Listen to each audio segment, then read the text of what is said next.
का चुनावी घोटाला है, ये मैं पहले दिन से कह रहा हूं। और बिहार में बहुत कुशलता पूर्वक अज्ञानेश कुमार और मोदी जी ने मिलकर चुनावी घोटाला किया। 80 लाख वोट वहां काटे गए। उत्तर प्रदेश में एसआईआर में कम से कम 2 करोड़ वोट काटे जाएंगे, जिसमें दलितों के वोट, पिछड़ों के वोट, मुसलमानों के वोट टारगेट करके जो विपक्षी पार्टियों को वोट देने वाले लोग हैं, उनके वोट को टारगेट करके वोट काटा जाएगा यूपी में। ऐसी मेरी आशंका है और इसका प्रमाण भी मैंने दिया पिछले दिनों की महोबा में एक घर में 4271 वोट थे। अब कल्पना कीजिए 4271 वोट तो किसी राजा महाराजा के महल में भी नहीं बन सकता है, लेकिन महोबा के एक गांव में जहां की कुल आबादी 16,000 है, 16,000 मतदाता है, वहां पे 4271 मतदाता एक ही घर में था। तो हमने घपला देखा बिहार में। फॉर्म जमा करने में मृतक लोगों के दस्तखत लेखपाल करके जमा कर दे रहे थे।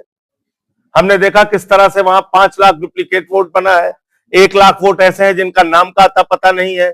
घुसपैठिया और बांग्लादेशी आप पकड़ना चाहते थे। कुल 315 विदेशी नागरिक मिले बिहार के एसआईआर में, जिसमें 78 मुसलमान है, बाकी सब हिंदू हैं नेपाल के। तो दिल्ली में भी इन्होंने मंत्रियों के घर में 33 वोट बनवा लिए थे।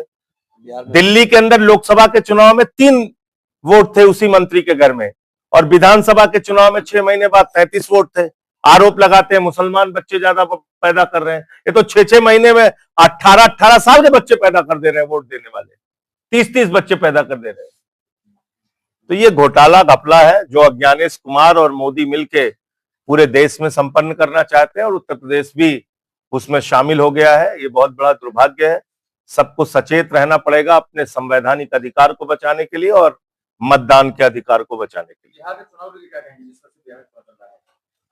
बिहार के चुनाव में मैंने आपको बताया तो कि 7 करोड़ 80 लाख वोट थे लोकसभा में, और 8 करोड़ 22 लाख वोट बनना था। 18 साल के ऊपर के मतदाता सितंबर 2025 तक 18 साल से ऊपर के मतदाता 8 करोड़ 22 लाख थे। अभी वो घट के लिस्ट हो गई है 7 करोड़ 42 लाख। तो 80 लाख वोट ही काटा है उन्होंने।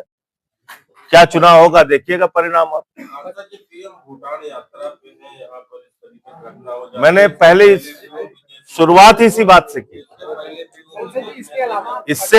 मैंने शुरुआत ही इसी बात से की जो आपने कहा है। बिल्कुल ठीक बात है। पीएम को भूटान के बजाय हिंदुस्तान में रहना चाहिए। 25 नवंबर को पीएम मोदी ध्वजा लहराएंगे, कैसे देख रहे हैं?